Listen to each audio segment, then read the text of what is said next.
राष्ट्रीय पिछड़ा वर्ग ओबीसी मोर्चा का राष्ट्रीय अध्यक्ष नई दिल्ली मान्यवर चौधरी विकास पटेल जी आज झारखंड के चतरा जिला में तीसरा अधिवेशन में अध्यक्षता करने आए हैं और कार्यक्रम यह संपन्न हुआ। तो सबसे पहले यहाँ सवाल होगा कि कैबिनेट के द्वारा ओबीसी की जाति आधारित जनगणना के लिए मंजूरी दे देने से क्या यह मुद्दा समाप्त हो गया कि आगे रहेगा? मंजूरी देने से हो गया क्या?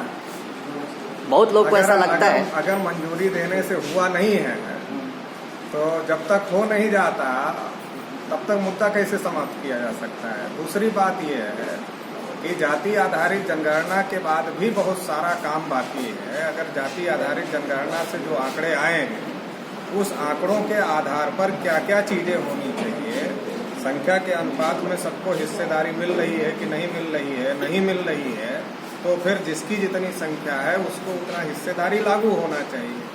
फिर आजकल सभी चीजें निजी क्षेत्रों में दी जा रही हैं तो निजी क्षेत्र में भी SC ST OBC को रिजर्वेशन मिलना चाहिए। ये जो केवल कैबिनेट में ये कह देना कि हम गिनती करेंगे तो इससे केवल अगर लोग संतुष्ट हो जाते हैं तो ये तो हल्दी दिखा करके पीला करने का मामला है, हल्दी लगाने का मामला नहीं है। ये समझना चाहिए लोगों को, क्योंकि जो लोग ये कह रहे थे सुप्रीम कोर्ट तक जा करके कि हम गिनती नहीं करेंगे, जो लोग लगातार OBC के आरक्षण के खिलाफ रहे वो लोग आज ये बदल रहे हैं तो बदलने के पीछे का एक ही मकसद है, वो मकसद है चुनाव में वोट लेना। क्योंकि जिस प्रकार से हम लोग लगातार आंदोलन कर रहे हैं पिछले दिनों से, उससे OBC के अंदर एक चेतना पैदा हुई है। तो इस देश में RSS BJP को लोगों को लगता है कि OBC के लोगों के समर्थन के बगैर तो हम लोग सरकार बना नहीं सकते। 2024 के इलेक्शन में उनको इसका एक छोटा सा नज़ारा भी दिखाई दे दिया कि जाति आधारित जनगणना, संविधान और लोकतंत्र के मुद्दे ने उनकी सीटें कम कर दिया, जिसकी वजह से वो बैसाखी पर आ गए। तो उनको लगता है कि अगर हम OBC को नहीं इसमें शामिल करेंगे और OBC का वोट नहीं मिलेगा हमको तो सरकार हमारे हाथ से चली जाएगी। इसलिए वो 2027 तक इसको खींच रहे हैं ताकि चुनाव में इसका फायदा उठाया जाए और बाद में OBC के साथ धोखाधड़ी की जाए। तो सर दूसरा मेरा सवाल होगा कि राष्ट्रीय पिछड़ा वर्ग OBC मोर्चा का माने OBC का राष्ट्र लेवल का अभी तक कोई संगठन नहीं है, इसका पीछे कारण क्या है? अभी तो राष्ट्रीय पिछड़ा वर्ग मोर्चा राष्ट्रीय स्तर का संगठन है, कहीं कमजोर हो सकता है, कहीं मजबूत हो सकता है अलग अलग हिस्सों में, लेकिन अभी राष्ट्रीय पिछड़ा वर्ग मोर्चा देश भर में OBC के लिए काम कर रहा है। तो इस संगठन को मजबूत करने की जरूरत है। अगर इस संगठन को हम लोग मजबूत करते हैं तो जो नहीं है उसकी भरपाई की जा सकती है। OBC मोर्चा का RSS का भी संगठन है, तो फिर आपका संगठन की क्यों जरूरत है? देश में OBC के हक अधिकार की लड़ाई लड़ने वाला वैचारिक और कैडर बेस संगठन की OBC को जरूरत है। झंडे उठाने वाला, नारा बोलने वाला, दरी बिछाने वाला, ऐसे तो हर पार्टी में OBC के बैंकिंग है। तो उनका काम क्या है? उनका काम इतना ही है कि झंडे उठाना, नारा बोलना, दरी बिछाना, ये सब काम उनके जिम्मे है। और उनका चेहरा दिखा करके OBC के लोगों का चेहरा दिखा करके OBC का वोट लिया जाता है और फिर OBC के हक अधिकारों के साथ धोखा किया जाता है। 314 OBC के बच्चों को जो कि UPSC की परीक्षा पास किए थे, उनकी नियुक्ति को नरेंद्र मोदी की सरकार ने क्रीमी लेयर के नाम पर रोका। तो किसकी सरकार है? और उसमें OBC मोर्चा वाले क्या कर रहे हैं? अगर OBC मोर्चा है तो OBC के रिजर्वेशन को, OBC का जो स्कॉलरशिप है उसको लगभग बंद कर दिया गया है। तो उस पर क्या कर रहे हैं जो OBC मोर्चा है? लेटरल एंट्री में एक भी OBC को नहीं लिया जा रहा है। उसके लिए क्या कर रहा है OBC मोर्चा? OBC को 27% भी नहीं मिल रहा है कई राज्यों में रिजर्वेशन। उसके लिए क्या कर रहा है OBC मोर्चा, जबकि स्टेट गवर्नमेंटों ने पास किया हुआ और सेंटर में BJP है। अगर BJP चाहे तो 9वीं अनुसूची में बिहार के आरक्षण को, झारखंड के आरक्षण को और कई राज्यों के आरक्षण को डाल करके OBC को 27% दिलवा सकती है। आज OBC का सत्यानाश। तो इसका मतलब ये है कि OBC मोर्चा OBC का चेहरा दिखाकर OBC का वोट लेने के लिए BJP वालों ने बनाया है। वो वास्तविक कोई ओबीसी मोर्चा नहीं है। ओबीसी मोर्चा ओबीसी का वोट लेने के लिए वो उपयोग कर रहा है और नाम उसको ओबीसी मोर्चा दे रहा है। ओबी मोर्चा तब बना जब हम लोगों ने ओबीसी की आवाज उठाई जी। तब बीजेपी वालों ने। ओबीसी का पूरे देश में कब तक उन लोग का भागीदारी मिलेगा?